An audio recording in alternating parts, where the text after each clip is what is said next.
Hi, good morning. What are the things I've learned in Mass today?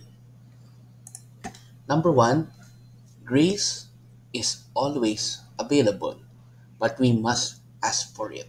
So, nabanggit nga po ni Father na talagang ang grace na hinihingi natin is available. Pero syempre, we must ask for it. We must tell God why we need that grace and kung ano po ang dahilan kung bakit natin gusto ipagdasal ang grace na hinihingi natin.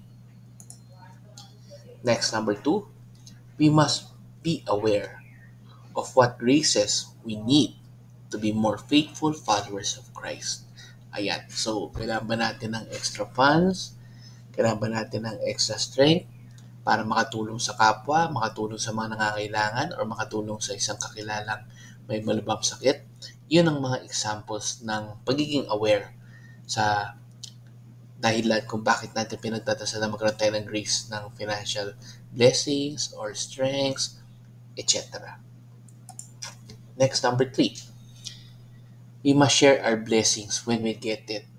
So, napakasimple. The more bigger blessings we get, the more we should share. Ibig sabihin na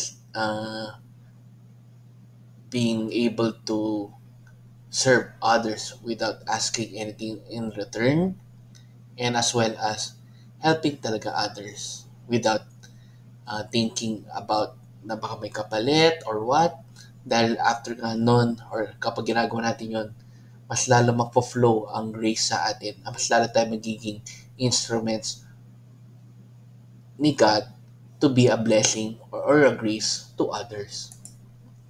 And lastly, number four, grace we receive should not be bragged, but we should realize that it is witnessing God's graciousness. So kung ano man yung mga graces na natatanggap natin, wag natin ipagyabang or wag tayo maging mayabang. Mas more na maging aware tayo na napaka-gracious ni God sa atin, napaka-bait ng Lord sa atin. Kaya dapat gawin rin natin yung best natin na ma-share rin yun sa kapwa po natin, plus makatulong pa tayo sa ibang tao. Let's end again with a simple prayer in the name of the Father, and of the Son, and of the Holy Spirit. Amen. Lord, I pray na sana po ay kung ano man yung mga graces na ibinibigay niyo po sa amin, ma-share namin iyon sa kapwa po namin, maging servants po kami without asking anything in return, and makapag-serve kami ng ibang tao. Lalo na yung mga nangangailangan, lalo na yung naghihirap, lalo na yung mga nangangailangan ng tulong po talaga. Amen. In the name of the Father, and of the Son, and of the Holy Spirit. Amen. So good morning again to all of you. Have a great day. God bless. And let's end again with our simple Thanksgiving Daily prayer. thank you prayer. Lord, thank you very much for all the blessings that you are giving us every day. Thank you for our food, safety, security, guidance, and all your blessings. Please avoid us getting sick from all illnesses and forgive us for all our sins.